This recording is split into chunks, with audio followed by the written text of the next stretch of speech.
إن الحمد لله نحمده ونستعينه ونستغفره ونعوذ بالله من شرور أنفسنا وسيئات أعمالنا من يهدي الله فلا مضل له ومن يضلل فلا هادي له وأشهد أن لا إله إلا الله وحده لا شريك له وأشهد أن محمدا عبده ورسوله أما بعد فإن أصدق الحديث كتاب الله وخير الهدي هدي محمد صلوات الله وسلام عليه وشر الأمور محدثاتها وكل محدثة بدعة وكل بدعة ضلالة وكل ضلالة في النار. Donc on continue bi'idhnillahi ta'ala wa bi'awnillah azza wa jal l'explication du livre A'lam Sunnati al-Manshura le Cheikh al-Allama Hafiz ibn Ahmad al-Hakami rahmatullah alayh. On s'arrêtait à la question numéro 114. La question numéro 114. Et avant cela, bien sûr, le Cheikh avait parlé à la question 113 et également à la question 112 du rassemblement. Comment était le rassemblement, ce qu'on appelle donc al-hashr.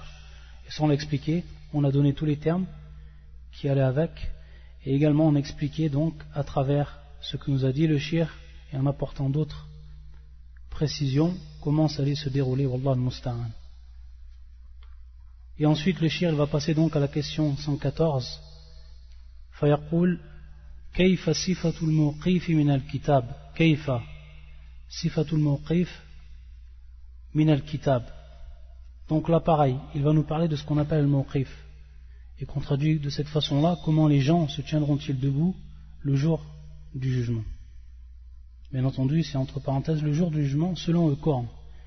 Donc il va nous apporter des preuves du Coran par rapport à ce moment-là, le mawqif. Une précision est à donner. C'est qu'on a vu le rassemblement. Donc une fois que le rassemblement il est terminé, il y a donc le mawqif. C'est-à-dire là où on va voir, il va se passer plusieurs choses. Et parmi les choses qui vont se passer, les comptes. Et c'est pour ça qu'ensuite, la question qui va venir après qu'il nous ait détaillé ce point-là, d'après le Coran et la Sunna, il va donc nous parler du al-hisab, c'est-à-dire des comptes. Et une chose qu'il faut savoir, c'est qu'on a parlé du rassemblement, où c'est qu'on est rassemblé, où c'est qu'on a rassemblé. Donc c'est un hadith du prophète sallallahu alayhi wa sallam qui nous précise cela. Et qui nous précise également donc où on va se tenir debout à ce moment-là, c'est-à-dire al-mawqif. C'est un hadith qui est rapporté par Sahl ibn Sa'd, radiyallahu ta'ala anhu, hadith muttafaqun alayh, rapporté par l'imam al-Bukhari et l'imam Muslim. يقول سمعت رسول الله صلى الله عليه وآله وسلم قال يحشر الناس يوم القيامة على أرض بيضاء عفراء يعني بالعين عفراء كقرصة نقي قال سهل وغيره ليس فيه معلم لأحد. Donc le prophète صلى الله عليه وسلم il nous précise dans ce hadith où c'est qu'on va être donc rassemblé et donc où c'est qu'on va se tenir debout. Donc on dit al-hashr et ensuite al-mawqif, ça va bien sûr être au même endroit. Et dans ce hadith, le prophète sallallahu alayhi wa sallam va nous détailler et va nous préciser cet endroit. Il nous dit c'est une terre. Yuhsharun nas yawm al-qiyamah, c'est-à-dire que les gens seront rassemblés le jour du jugement sur une terre, ala ardin bayda, elle est blanche, afra ka qursatin naqi. Donc bayda, c'est connu, elle est blanche. Et le terme afra yani ma'ilatun ila al-hamra.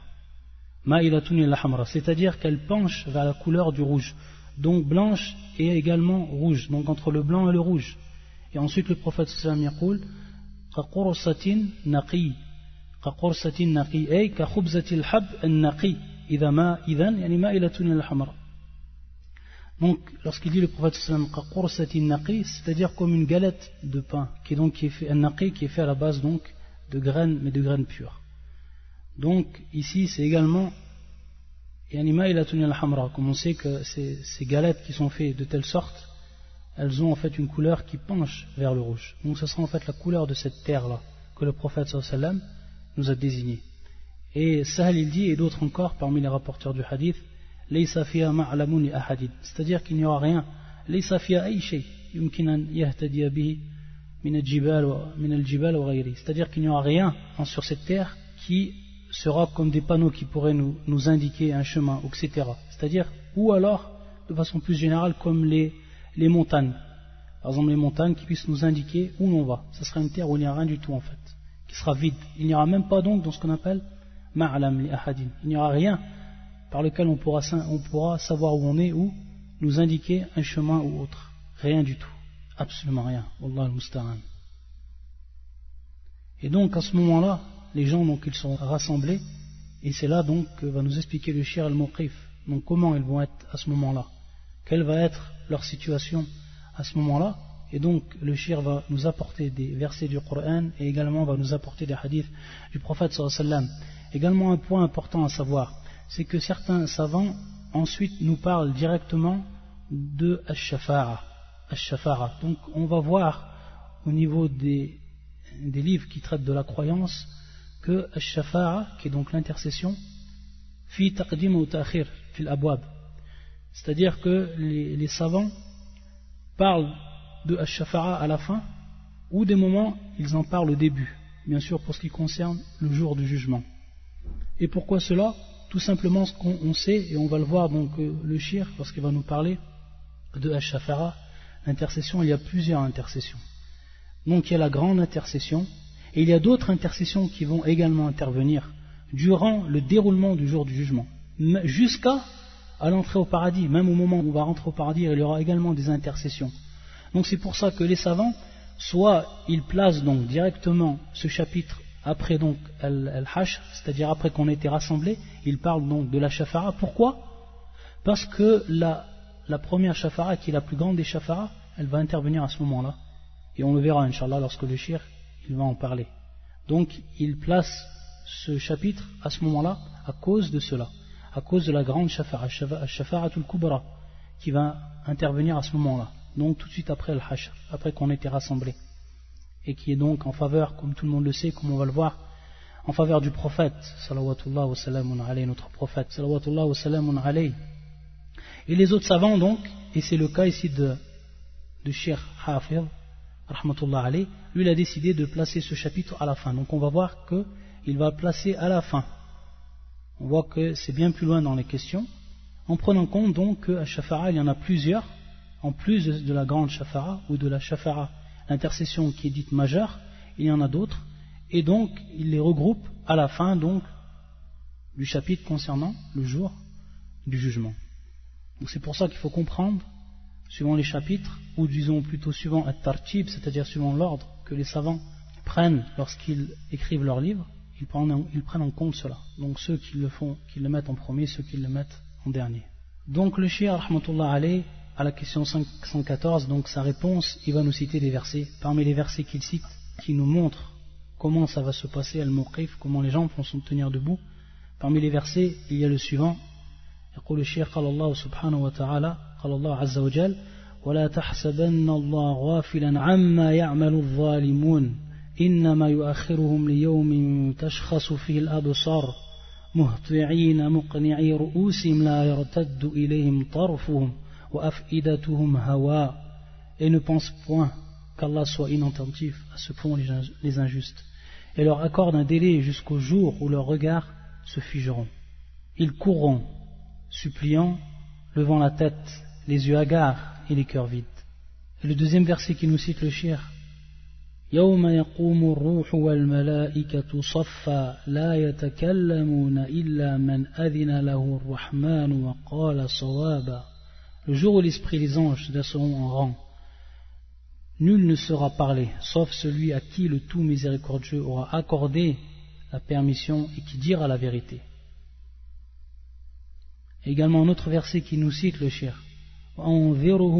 وأنذرهم يوم الأزفة إذ القلوب لدى الحناجر كاظمين وما للظالمين من حميم ولا شفيع يطاع. Et avertis-les du jour qui approche, quand les cœurs remonteront aux gorges terrifiées. Les injustes n'auront ni amis zélés ni intercesseurs écoutés. Un autre verset que le Cheikh nous cite, في يوم كان مقداره 50,000 سنة, un jour dont la durée est de 50 000 ans. Et un autre verset, le dernier verset qu'il cite, سنفرغ لكم أيها الثقلين. Nous allons bientôt entreprendre votre jugement, ô vous les deux charges. Les deux charges, bien sûr, al-thaqalain, qui sont les hommes et les djinns. Donc ça, c'est pour les versets du Coran qui mettent en évidence comment les gens vont se tenir le jour du jugement. Yani al-mawqif. Et donc la question 115, comme c'est son habitude, le shir il vient ensuite, en nous rappelant la sunna du prophète sallam à ce propos. ويقول dans la question numéro 115 كيف صفة الموقف من السنة يقول الشيخ فيها أحاديث كثيرة منها عن ابن عمر. Donc il va nous citer le premier hadith et il nous dit en introduction qu'il y a beaucoup de hadiths à ce propos. De nombreux hadiths ont été rapportés à ce propos, donc à propos du mawqif. Et parmi ceux-là, parmi ces hadiths, le hadith d'Ibn Omar, qui est rapporté bien sûr par l'imam al-Bukhari et l'imam Muslim muttafaqun alayh. عن ابن عمر رضي الله عنهما عن النبي صلى الله عليه وسلم قال يوم يقوم الناس لرب العالمين يقوم أحدهم في رشحه إلى أنصاف أذنيه. Donc il a cité le verset, le prophète sallallahu wa sallam alayhi, le jour où les gens se tiendront debout devant le Seigneur de l'univers. يوم يقوم الناس لرب العالمين. L'un d'eux se lèvera dans sa sueur qui arrivera à la moitié de ses oreilles. Allah musta'an. Un autre hadith qui nous cite également, hadith de Abu Huraira. فيقول وحديث أبي هريرة رضي الله تعالى عنه أن رسول الله صلى الله عليه وآله وسلم قال يعرق الناس يوم القيامة حتى يذهب عرقهم في الأرض 70 ذراعا ويلجمهم حتى يبلغ آذانهم. Les gens transpireront le jour de la résurrection à tel point que leur sueur s'infiltrera de 70 coudées dans la terre et elle arrivera au niveau de leur bouche jusqu'à atteindre leur oreille. Ça aussi c'est un hadith qui est rapporté par l'imam Bukhari et l'imam Muslim. Allah al-Musta'an. Ensuite le shir nous pose donc, à ce moment-là on a dit qu'il va y avoir al-hisab, c'est-à-dire le compte, al-hisab. Et c'est la question 116. فيقول كيف صفة العرض والحساب من الكتاب. كيف صفة العرض والحساب من الكتاب. C'est-à-dire comment va être l'exposition ou la comparution. Al-Arb. On va revenir sur ces mots, on va les expliquer en détail. Al-Arb. Et le jugement, Al-Hisab, sont-ils décrits selon le Coran? Donc leur description suivant le livre d'Allah Azza wa Jal. Et le shir va nous citer donc des versets par rapport à cela. Il a utilisé le terme Al-Arb. Il a utilisé le terme Al-Hisab, le shir, ici. Et il va nous rapporter également ensuite, dans la question numéro 117, un hadith du prophète sallallahu alayhi wa sallam. Et pour simplifier et pour comprendre, c'est-à-dire la compréhension du hadith qui va être cité par le prophète sallallahu alayhi wa sallam et la compréhension de ce qui va se passer ce jour-là, il faut savoir en fait que Al-Hisab, il a une définition. Al-Hisab a une définition. Et que Al-Hisab, il se divise en plusieurs catégories. Dans un premier temps, Al-Hisab au niveau de la langue arabe. Qu'est-ce que ça veut dire Al-Hisab au niveau de la langue arabe? Au niveau de la langue arabe, en fait, c'est l'adad. C'est pour ça, taqul, hasaba yahsibu hisaban, taqul adda ya'iddu nuquda ou yahsib nuquda ou nafs shay. Donc ça vient du verbe hasaba ou adda, c'est-à-dire compter. Donc tu comptes ton argent. Ahsib nuqudi, je compte mon argent. Et bien sûr dans le hadith du prophète sallallahu alayhi wa sallam qui est muttafaqun alayhi, rapporté par l'imam al-Bukhari et l'imam Muslim, يقول النبي صلى الله عليه وسلم من حديث ابن عمر رضي الله تعالى عنهما يقول إنا أمة أمية لا نكتب ولا نحسب. Nous sommes une communauté illettrée. لا نكتب ولا نحسب, c'est-à-dire nous n'écrivons pas et nous ne comptons pas.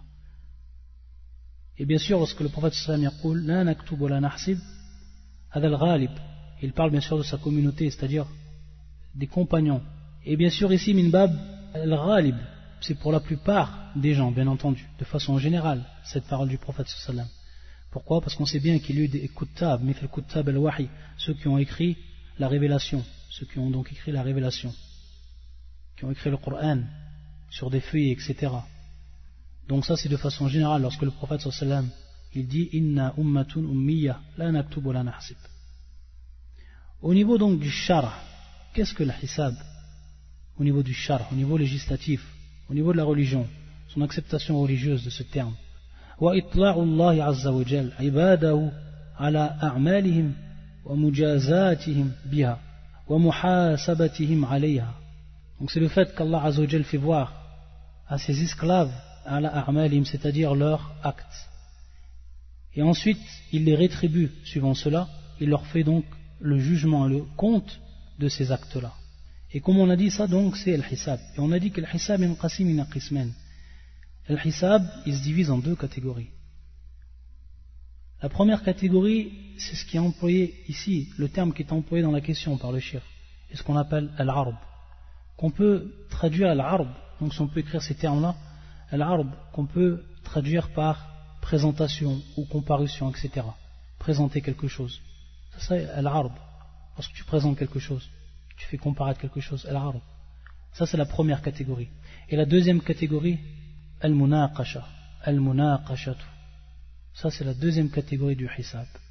Al-munaqasha, on peut également traduire par demande de compte. Munaqasha. Et on va voir exactement au niveau de la religion que veut dire ce terme-là.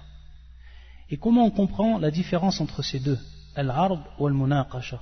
Automatiquement, il y a une différence, ces deux catégories qui sont différentes l'une de l'autre, et qui rentrent bien sûr sous le terme al-hisab. Si on peut écrire les termes al-hisab, al-arb, al-munaqasha, en arabe, et également phonétique, pour comprendre cette différence, il y a un hadith du prophète salawatullah wa salamun alayhi, qui est muttafaqun alayh, rapporté par l'imam al-Bukhari et l'imam Muslim, et qui est un hadith de Aïcha. يقول النبي صلى الله عليه وسلم ليس أحد يحاسب إلا هلك ليس أحد يحاسب إلا هلك. Le prophète صلى الله عليه وسلم il dit cette parole, ليس أحد يحاسب إلا هلك. Il n'y a personne à qui compte est fait sans qu'il ne soit perdu, sans qu'il ne soit perdu. Donc on voit le terme qui est employé par le prophète sallallahu alayhi wa sallam, en revenant au terme arabe yuhasab, donc qui vient du terme al-hisab. Donc il faut bien comprendre le terme qui est employé par le prophète sallallahu alayhi wa sallam et ensuite ce qu'il va dire le prophète sallallahu alayhi wa sallam. À ce moment-là, lorsqu'elle a entendu cela, Aïcha, et c'est elle qui rapporte bien sûr le hadith, qu'est-ce qu'elle a dit à Aïcha? قلت يا رسول الله جعلني الله فداءك أليس يقول الله عز وجل فأما من أوتي كتابه بيمينه فسوف يحاسب حسابا يسيرا. Donc après avoir entendu cette parole, elle pose la question à Aïcha au prophète sallallahu alayhi wa sallam en lui rappelant un verset du Coran. فأما من أوتي كتابه بيمينه, celui dont son livre lui sera donné de par sa droite. فسوف يحاسب حسابا يسيرا, donc compte lui sera fait, mais un compte hisaban yasira, un compte qui sera léger, yasira, un compte qui sera léger. Qu'est-ce qu'il a répondu le prophète sallallahu alayhi wa sallam à ce moment-là, en répondant à Aïcha? قال ذاك العرب يعرضون ومن نوقش الحساب هلك. À partir de là, à partir de cette réponse du prophète sallallahu alayhi wa sallam, on va comprendre exactement les deux catégories du hisab, et qu'il y a bel et bien deux catégories, comme le prophète sallam nous l'expose ici dans cette réponse, et également avec les termes qu'ils vont employer le prophète sallam. Lorsqu'on dit l'arb et lorsqu'on dit le munaqasha, tous ces termes-là, ils viennent en fait des paroles prophétiques. Al-arb, al-munaqasha, al-hisab, comme on vient le voir simplement dans ce hadith, ces trois termes sont présents. يقول النبي صلى الله عليه وسلم ذاك العرب. Donc il dit dans le verset qui est cité ici, فأما من أوتي كتابه بيمينه فسوف يحاسب حسابا يسيرا, il dit que ça c'est la première catégorie qui est considérée comme al-arb, ذاك العرب. Et ensuite il nous rappelle le prophète sallam la deuxième catégorie en disant ومن نوقش الحساب هلك, ومن نوقش الحساب هلك. Dans d'autres versions عذب, on va le voir lorsque le shir il nous rapporte la parole du prophète sallallahu alayhi wa sallam. وَمَنْ نُوقِشَ الْحِسَابَ هَلَكَ. Donc ici on voit le terme employé nuqisha qui vient donc du terme al-munaqasha. Et comment on va comprendre al-arb? Comment on va comprendre al-arb? Qu'est-ce que l'arb? Donc on sait que c'est ذاك العرض, c'est al-hisab al-yasir, ce qui est traduit ici par le prophète sallam d'après le verset du Coran qui nous a donc donné son tafsir et nous a expliqué al-hisab al-yasir. Et ça c'est l'ard. Donc par rapport à cela, comment on va comprendre exactement comment ça va se passer l'ard et quelle est la différence avec al-munaqasha. Il y a donc un autre hadith du prophète sallam qui vient nous mettre en évidence cela. C'est un hadith qui est rapporté par l'imam Ahmed et qui est authentifié par Sheikh al-Albani fi Mishkat al-Masabih. Il disait cette dua le prophète sallam, et dans une autre version également auprès de l'imam Ahmed, elle nous précise Aïcha qu'il le disait durant certaines de ses prières. كانت تقول عائشة سمعت يقول في بعض صلاته في بعض صلاته, c'est-à-dire j'ai entendu qu'il disait pendant certaines de ses prières ou quelques-unes de ses prières. Donc c'est une dua où il est légiféré de la dire durant la prière et qui est la suivante: Allahumma hasibni hisaban yasira, c'est-à-dire ô mon Seigneur, fais-moi un compte qui sera léger. Faqalat Aïcha, lorsqu'elle a entendu donc cette dua, mal hisabul yasir ya Rasulullah, elle a demandé au prophète sallam quel est al-hisab al-yasir. Faqal an yunzara fi kitabi fayutajawaz anhu wa fi riwayatin tu'rabu alayhi dhunubuhu thumma yutajawazu lahu anha. C'est ça l'ard. C'est exactement ce que nous dit le prophète comme nous l'a expliqué. Al-ardu, et qui est également al-hisab al-yasir dans ce hadith ou dans cette dua, et également que l'on retrouve dans le verset وَسَوْفَ يُحَاسَبُ حِسَابًا يَسِيرًا, c'est ce que nous dit le prophète sallam, أَنْ يُنْظَرَ فِي كِتَابِهِ فَيُتَجَاوَزْ عَنْهُ, c'est-à-dire que l'on regarde dans son livre, le livre où il y a écrit ses actions, et bien sûr parmi ces actions il y aura des mauvaises actions, et qu'on passe dessus, c'est-à-dire sans qu'il y ait en fait de punition par rapport à cela. Et dans une autre version également, tu'radu alayhi dhunubu, c'est-à-dire qu'on lui montrera ses péchés, thumma yutajawazu lahu anha, et ensuite on passe sur ces péchés-là. Donc on lui montre ses péchés, il va voir ses péchés, et ensuite on y passe, on passe sur ses péchés, c'est-à-dire qu'on n'en tient pas compte par rapport bien sûr à la rétribution, par rapport au châtiment. Donc c'est exactement ce que nous dit le prophète sallallahu alayhi wa sallam, qui est l'explication donc de al-arb. Et si donc on avait donné une définition à partir de là, on aurait à dire taqrirullah azza wa jalla al-abd bidhunubihi thumma maghfiratuhu lahu. Donc c'est qu'Allah azza wa jalla te fasse reconnaître tes erreurs, fasse reconnaître à chaque esclave ses erreurs ou ses péchés, taqrirullah azza wa jalla al-abda bidhunubihi thumma maghfiratuhu lahu, et qu'ensuite il lui pardonne donc ses péchés, il passe sur ses péchés. Ça c'est al-arb. Donc on voit bien le terme al-arb, c'est-à-dire donc faire comparaître, exposer donc. Donc on voit bien ici d'où vient le terme et pourquoi il est employé par le prophète sallallahu alayhi wa sallam. Donc ça c'est l'arb. Et par rapport à al-munaqasha, donc al-munaqasha, comme il est dit dans le hadith, وَمَنْ نُوقِشَ الْحِسَابَ هَلَكَ وَمَنْ نُوقِشَ الْحِسَابَ هَلَكَ وفي رواية عُذِّبَ. Donc la définition de al-munaqasha: استقصاء جميع الأعمال كبيرها والصغيرها وجليلها وحقيرها وعدم المسامحة في شيء من ذلك.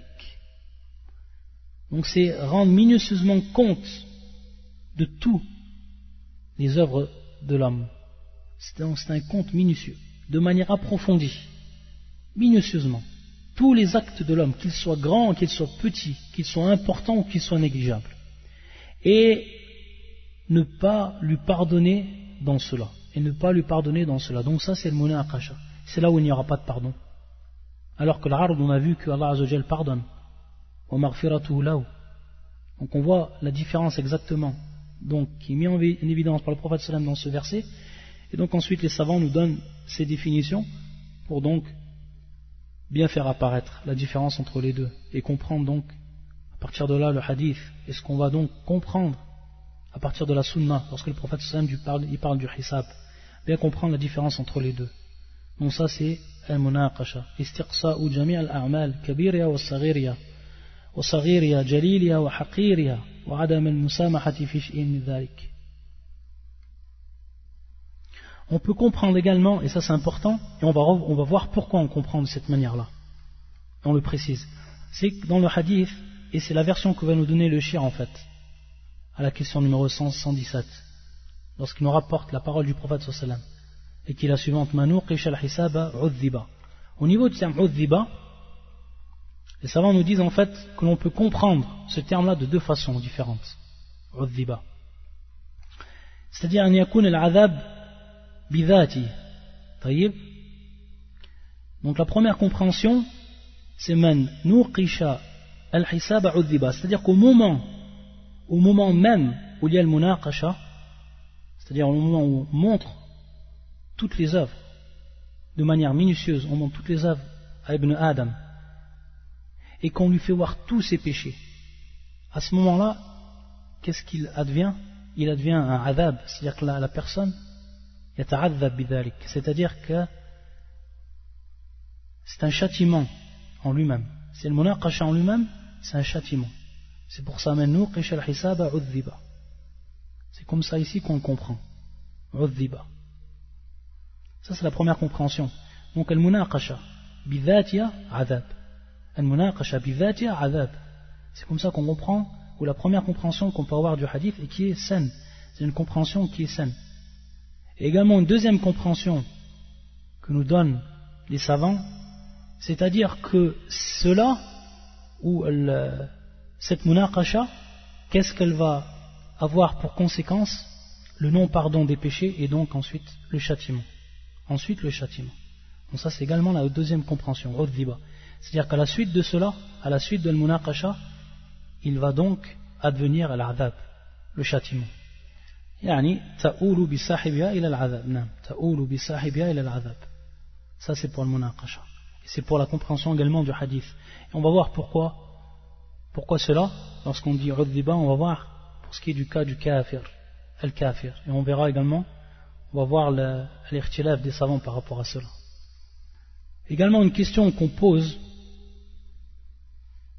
Tout d'abord, on va lire les versets qui nous a apporté le shir par rapport à la question numéro 116, et qui sont les versets suivants. Il nous en rapporte également, il nous rapporte 5, même 6 versets, donc par rapport à al-hisab.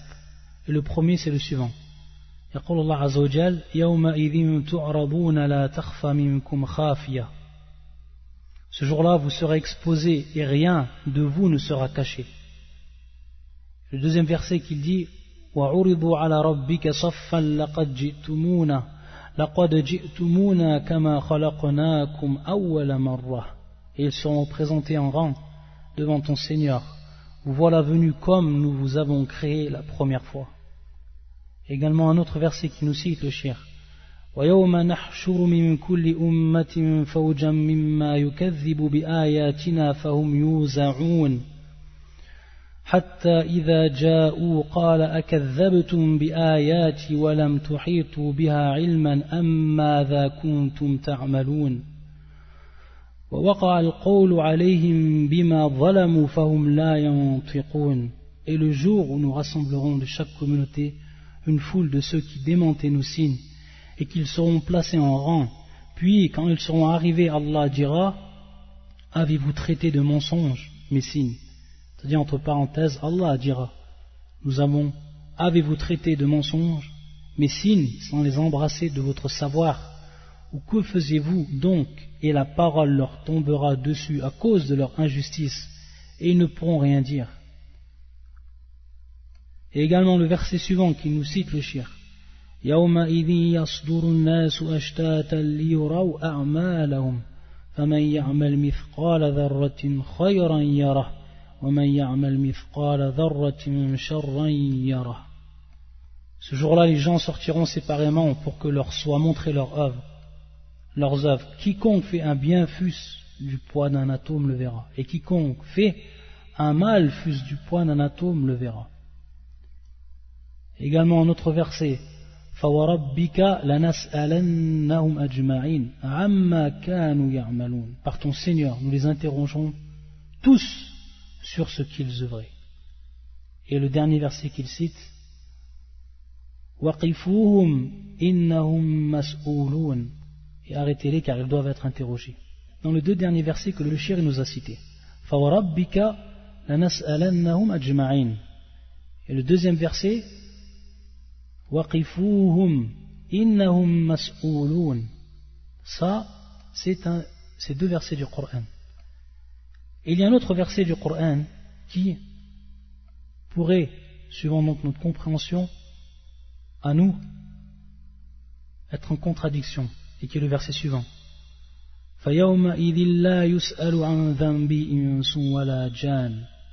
Donc, on voit que dans ce verset, c'est-à-dire le jour où on ne demandera pas par rapport à leurs péchés, que ce soit les djinns, ou avant cela que ce soit les hommes ou que ce soit les djinns. Les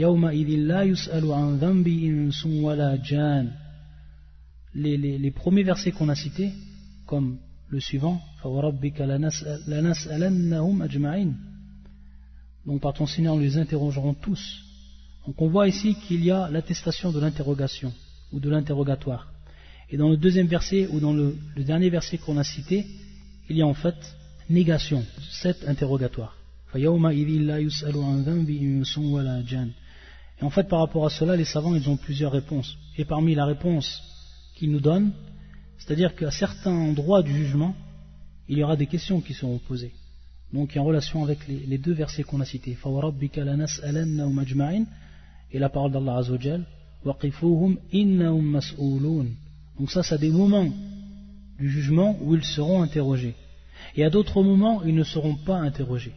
Et qui est donc en relation avec le verset qu'on a cité, donc ça c'est une des réponses qui est donnée par les savants pour comprendre donc ces versets. Également pour ce qui est du hisab, il faut savoir qu'il y a une règle qui est générale. Al-hisabu 'am li jami' al-khalaiq illa mastathna ash-shar'. Illa mastathna ash-shar'. C'est-à-dire que le hisab, le compte, est général pour toutes les créatures, les jami' al-khalaiq. Illa mastathna ash-shar'. Sauf ce que la législation, ce que la religion a accepté. Sur quoi elle a fait exception, ou sur qui elle a fait exception. Sinon, si on n'a pas une preuve, donc il nous faut une preuve pour dire que des gens, ils ne leur seront pas fait compte. Il faut une preuve par rapport à cette règle. Al-hisabu 'amun li jami' al-khalaiq illa mastathna ash-shar'. Et parmi les exceptions, on en a.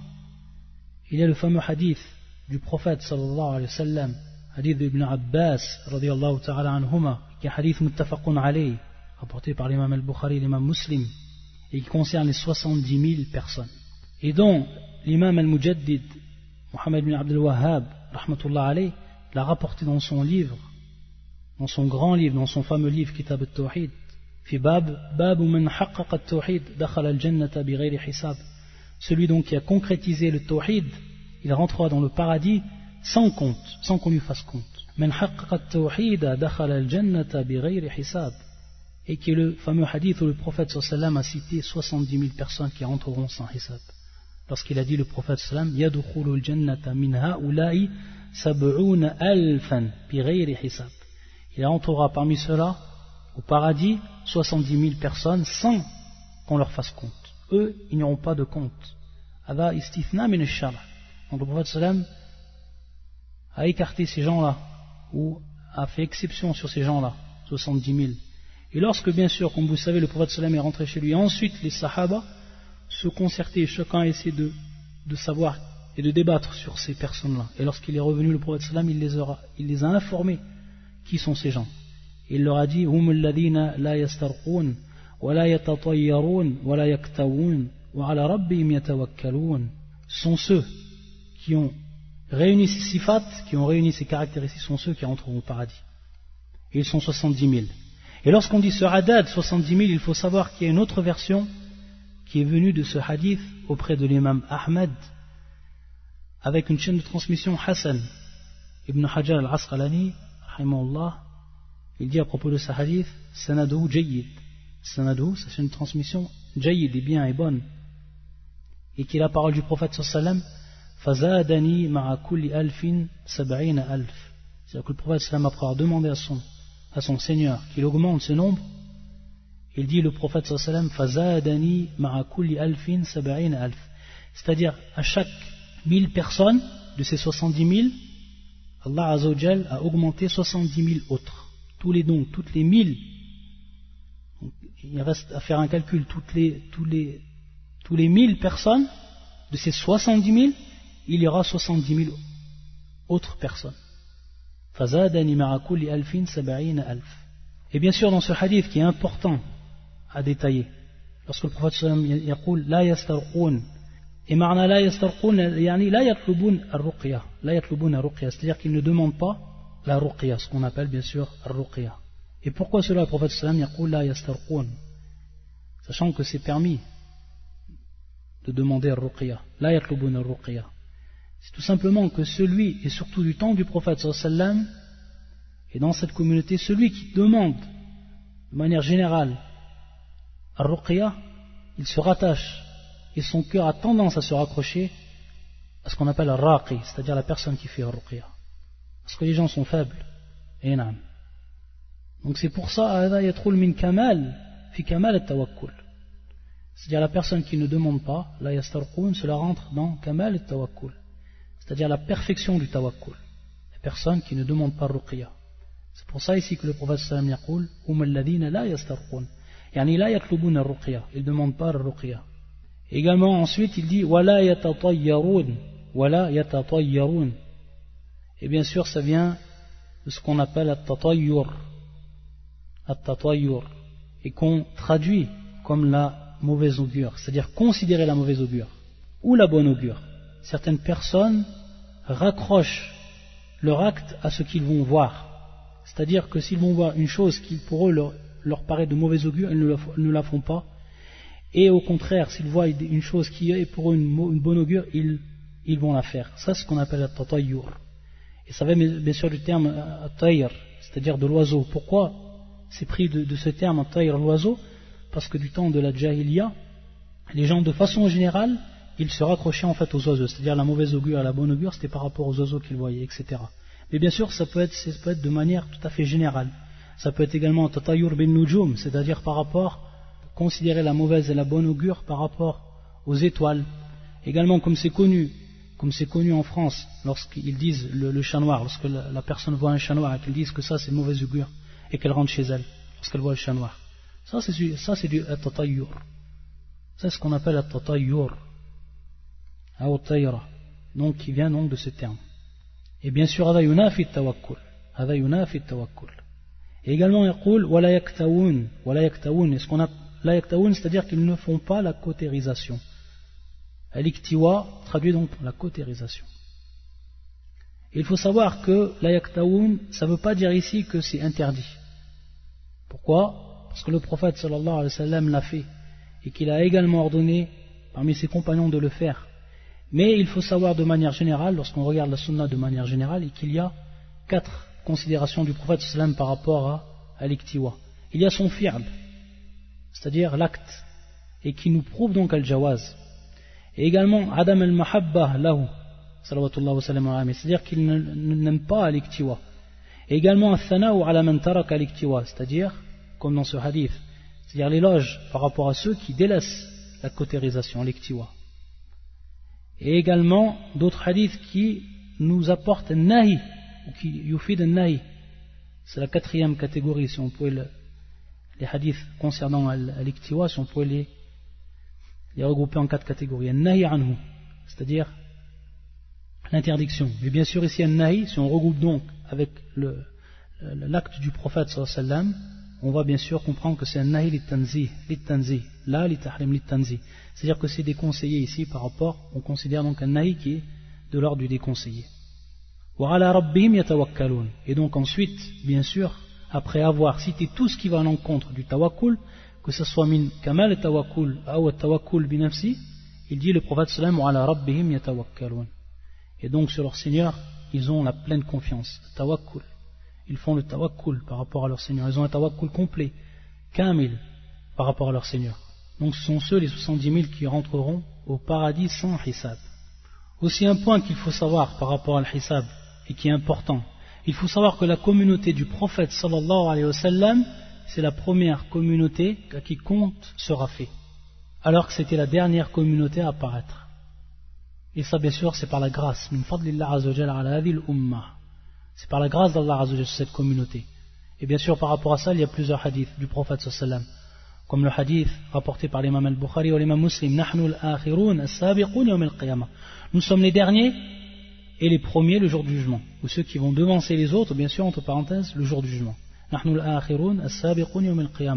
Également, un autre hadith qui est rapporté par Ibn Majah, bisanadin Hassan, avec une chaîne de transmission Hassan, Nahnu akhirul umam wa awwalu man yuhasab.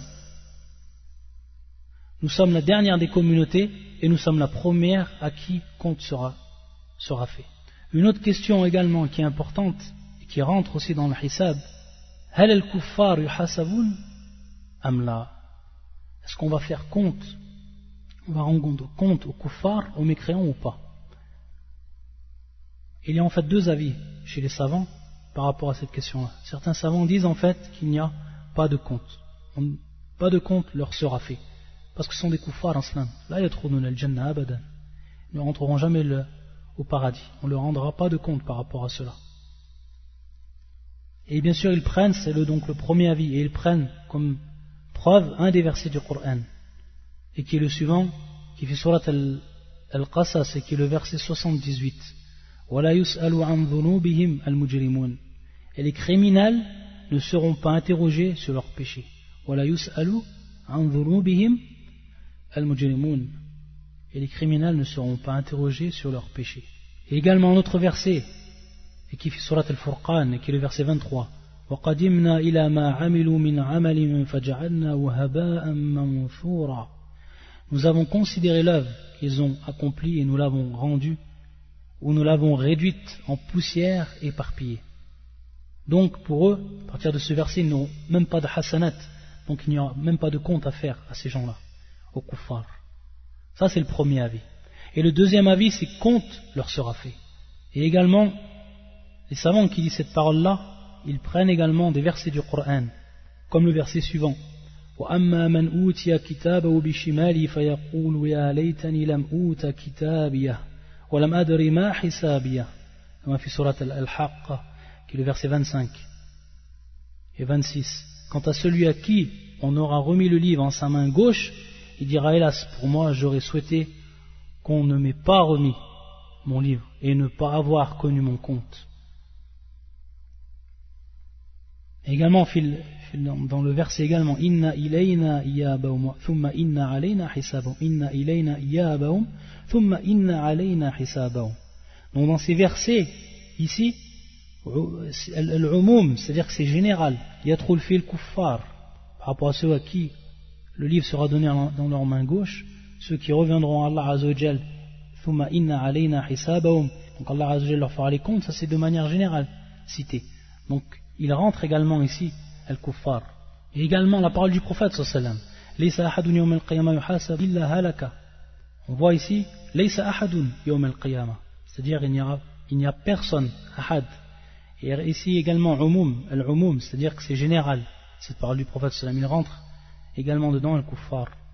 Par contre al-hisab عندهم حسابهم حساب تقرير والتقريع يعني تقرير والتقريع.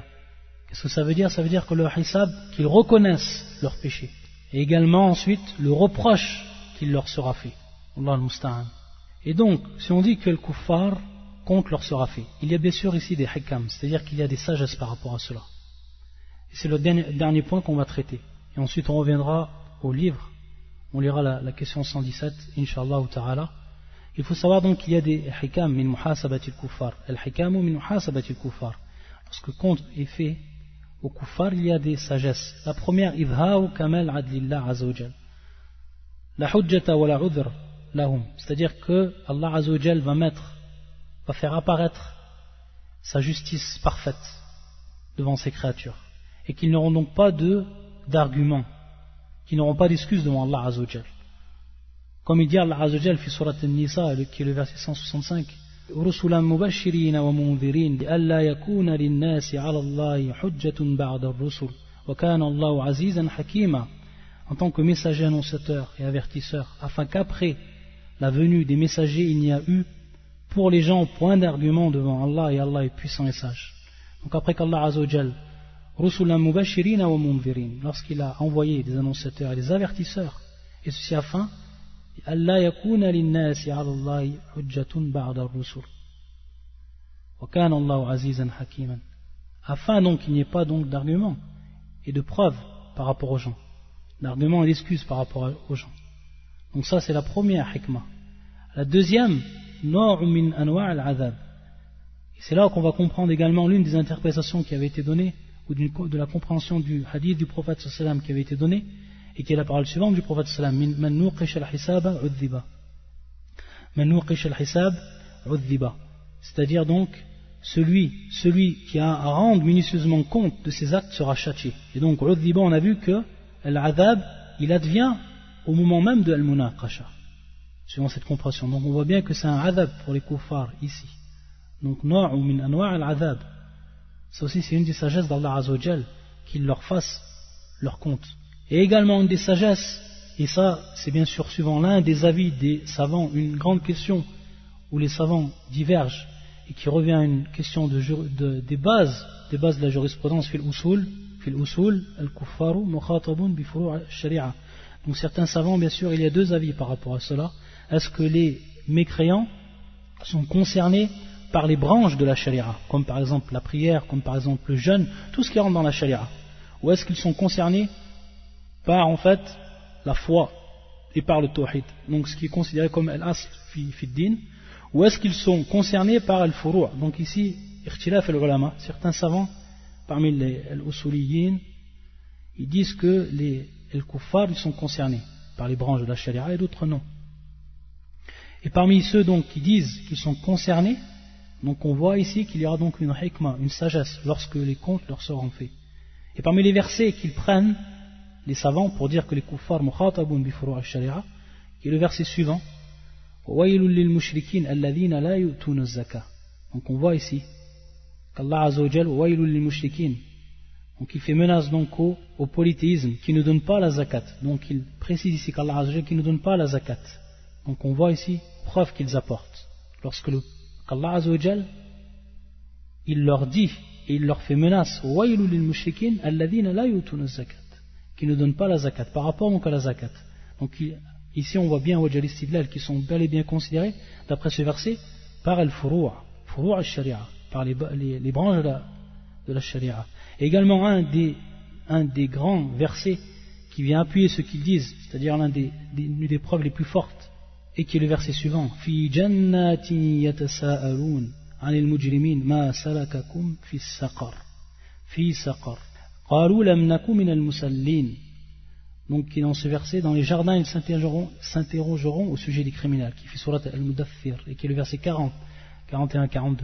Fi jannatin yatasa'alun, dans les jardins ils s'interrogeront au sujet des criminels. Fi jannatin yatasa'alun 'anil mujrimin, au sujet des criminels.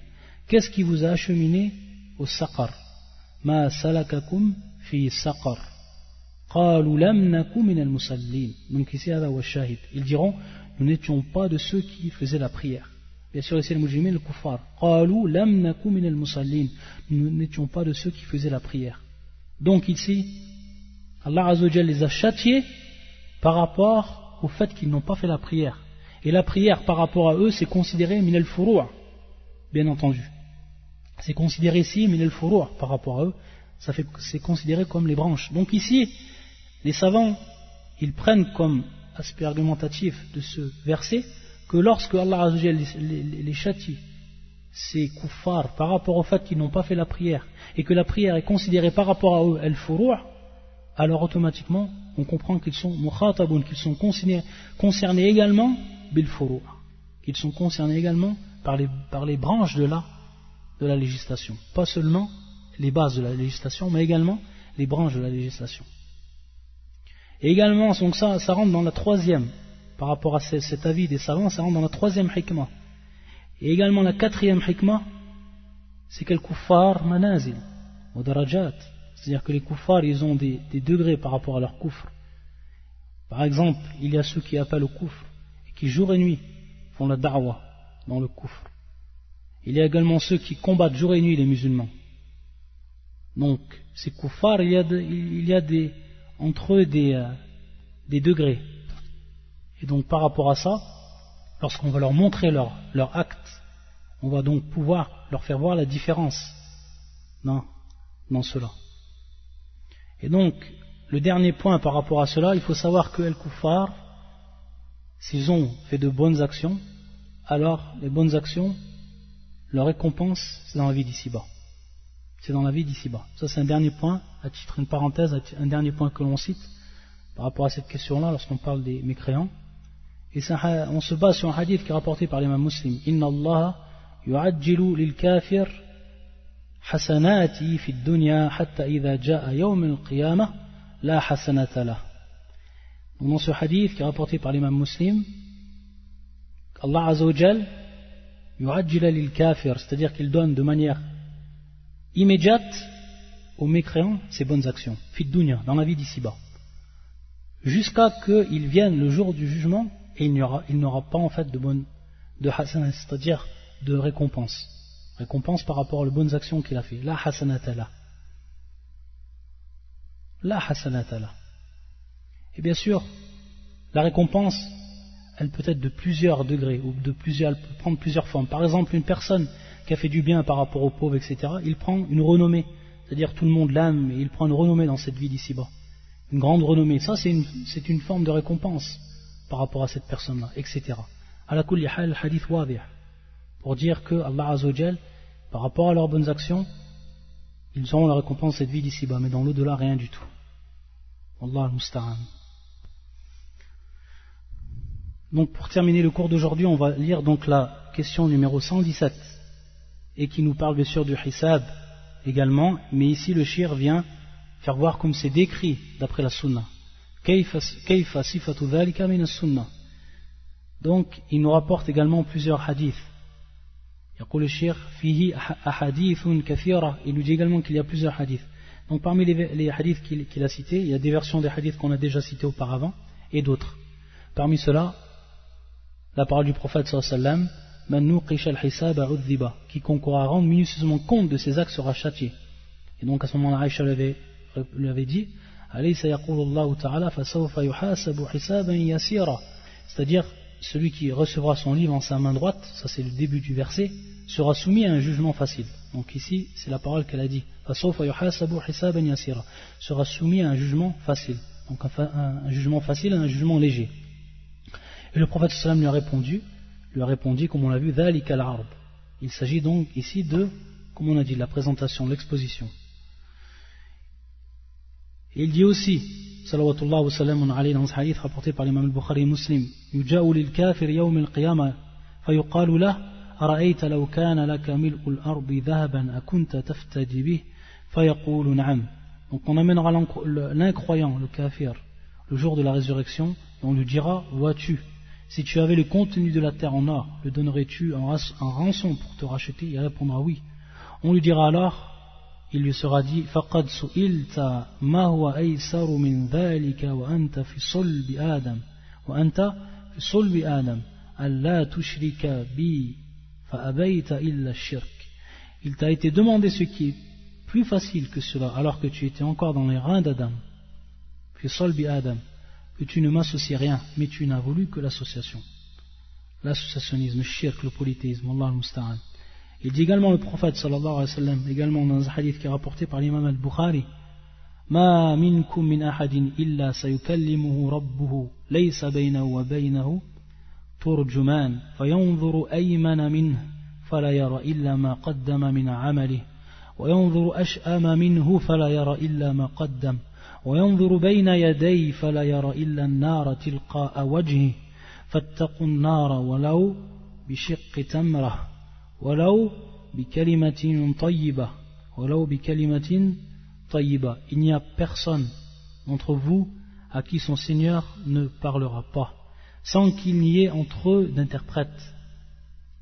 Turjuman. Ensuite il regardera à sa droite et ne verra que ce qu'il a fait comme œuvre, que ce qu'il a avancé de ses œuvres. Puis il regardera à sa gauche et ne verra que ce qu'il a avancé également de ses œuvres. Enfin il regardera devant lui et ne verra que le feu en face de lui. Alors mettez-vous à l'abri. Ensuite le prophète sallam, il nous donne ce conseil, fattaqun nara walau bi shiqqi tamratin walau bi kalimatin tayyiba. Alors mettez-vous à l'abri du feu, fattaqun nar, ne fût-ce que par la moitié d'une date ou même par une bonne parole, walau bi kalimatin tayyiba.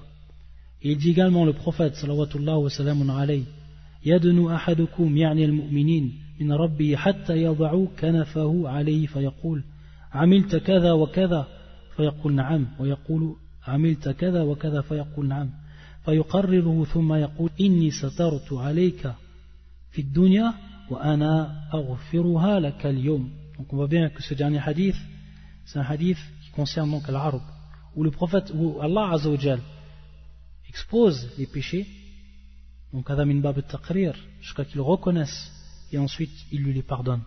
Et donc, ce hadith qui est rapporté par l'imam al-Bukhari et Muslim, hadith ibn Omar, radiyallahu ta'ala anhuma, l'un de vous, c'est-à-dire les croyants, s'approchera de son Seigneur jusqu'à ce qu'il le mette sous son égide.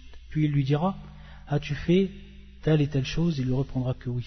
Puis il lui dira, as-tu fait telle et telle chose? Il lui répondra que oui. Ainsi, il lui fera avouer ses péchés. Donc ici, il avoue. Il reconnaît ses péchés. Ensuite, il lui dira, je les ai cachés dans le bas monde et voilà que je te les pardonne aujourd'hui. Allahu Akbar. Subhanaka Allahumma bihamdika. Ashhadu an la ilaha illa anta. Astaghfiruka wa atubu ilayk.